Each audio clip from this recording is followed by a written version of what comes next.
έχω βαρεθεί να ακούω από αυτή την κυβέρνηση για τις πρωτιές που έχει κάνει κτλ.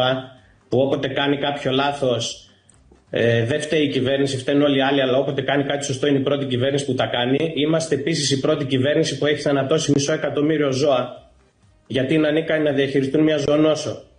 Αυτοί κατέστρεψαν την Ελλάδα. Στον κόσμο. Είναι η πρώτη κυβέρνηση στον κόσμο που έχει καταφέρει αυτό το πράγμα.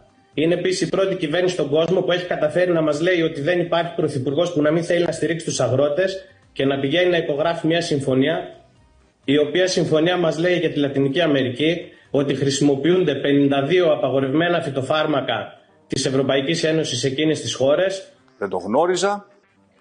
Αυτά τα τρόφιμα θα μπορούν να έρχονται στην Ελλάδα, είναι όλα γενετικά μεταλλαγμένα και μας βάζει να ανταγωνιστούμε με ευρωπαϊκά πρότυπα ανθρώπους που δεν έχουν καμία σχέση με το πώς παράγουν. Και εμάς θα θέλουν να μας φορολογήσουν αύριο και για ανθρακικό αποτύπωμα, ενώ ταυτόχρονα θα ταξιδεύουν από τη Λατινική Αμερική 40 μέρες να έρθουν εδώ πέρα κρέατα, φρούτα και λαχανικά. Γιατί για εμάς το παρόν και το μέλλον του πρωτογενούς τομέα είναι εθνική προτεραιότητα. Γράφει αυτό που σου λέω. Μεγάλη υποκρισία. Θα παρακαλούσα την κυρία Αλεξοπούλου να προσέχει πώς μιλάει και τι λέει, γιατί δεν μιλάνε σε ηλίθιους αγρότες τσομπάνους που ζουν σε σπηλιές στο βουνό, μιλάνε σε ανθρώπους επιχειρηματίες που όταν μας ζήτησαν να κάνουμε επιχειρήσεις εκατομμυρίων ευρώ και να επενδύσουμε, αυτό κάναμε και ήρθε η ώρα να μας σεβαστούν. Κύριε Μπιφ, Μόσχο, εσείς τι αναμένετε? Αφήστε με λίγο να τελειώσω. Αφήστε με λίγο να τελειώσω, γιατί το δούλεμα έχει παραπάει. Αυτή τη στιγμή στη Γερμανία το ρεύμα είναι 4,1 λεπτά. Που μας μιλάνε για πρωτιά της Ελλάδας για φθηνότερο ρεύμα στην Ευρώπη.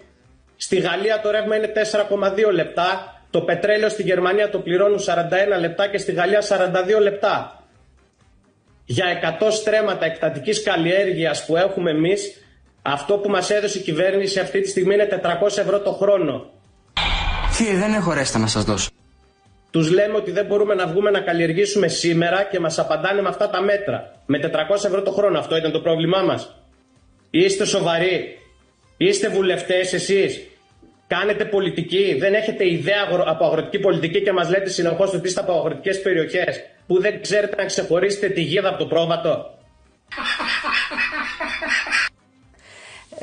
Να μας απαντήσετε τι? Να πάμε σε ποιο διάλογο? Θα πάμε στο διάλογο μόνο και μόνο για να αποδείξουμε τα ψέματα που λέει η κυβέρνηση, και όχι μόνο δεν έχει σκοπό να στηρίξει την αγροτική παραγωγή, έχει σκοπό να καταστρέψει την αγροτική παραγωγή, να μας γεμίσει φωτοβολταϊκά και ανεμογεννήτριες, να αφήσει την παραγωγή στις βόρειες χώρες της Ευρώπης να φέρουν εδώ πέρα ό,τι θέλουν, είτε από τις βόρειες χώρες της Ευρώπης είτε από τη Λατινική Αμερική, να γίνουμε η μπαταρία της Ευρώπης και να γεμίσουμε συνθετικά τρόφιμα. Δεν είναι ωραία αυτά? Να κάνω μια ερώτηση στην κυρία Αλεξοπούλου, μιας και είναι εκεί πέρα κυβερνητικός εκπρόσωπος. Ως εκπρόσωπος της κυβέρνησης. Ναι. Αλλά τέλος πάντων. Ναι, πείτε μας, κυρία Αλεξοπούλου, σας το έχω ξαναπεί. Δεν έρχομαι σε ευθεία αντιπαράθεση με κανένα συμπολίτη. Δεν πρόκειται. Εγώ δεν είμαι κυβερνητικός εκπρόσωπος, είμαι μια βουλευτής. Ο δημόσιος διάλογος δίνει τη δυνατότητα σε όλους μας. Σε όσους τον έχουμε, που θα στηρίξετε.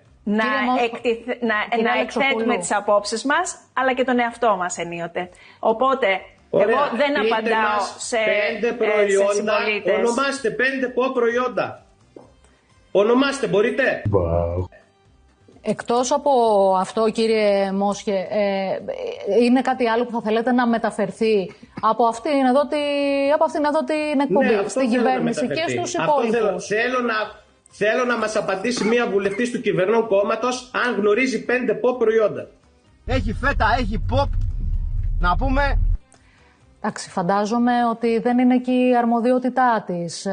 Αυτά υποθέτω εγώ ότι είναι για τους αρμόδιους, για εκείνους που ασχολούνται με το συγκεκριμένο αντικείμενο από το Υπουργείο. Δεν ψήφισε το προϋπολογισμό?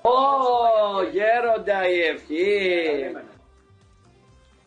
Φαντάζομαι το ψήφισε τον προϋπολογισμό. Ωραία, ας μας πει 5 προϊόντα. Πείτε μας, κυρία Αλεξοπούλου, περιμένουμε. Εγώ ξεκαθάρισα. Τόση τύχη θα έχω ρίξει κι εγώ. Εγώ ξεκαθάρισα ότι εγώ σε ευθεία αντιπαράθεση δεν μπαίνω με κανέναν συμπολίτη μας στην τηλεόραση, δεν πρόκειται να το κάνω ποτέ αυτό. Ναι, Αγγελικούλα μου, ναι. Μπορούμε να συζητήσουμε πολιτικά για όση ώρα θέλετε, αλλά εγώ σε αυτή την κουβέντα δεν μπαίνω. Πολιτικό στη συνέχεια μπορούμε να πούμε τα πάντα. Ξαναλέω, στην τηλεόραση εκθέτουμε τις απόψεις μας, αλλά και τους εαυτούς μας. Αυτός είναι ο διάλογος. Αυτός είναι ο διάλογος της κυβέρνησης.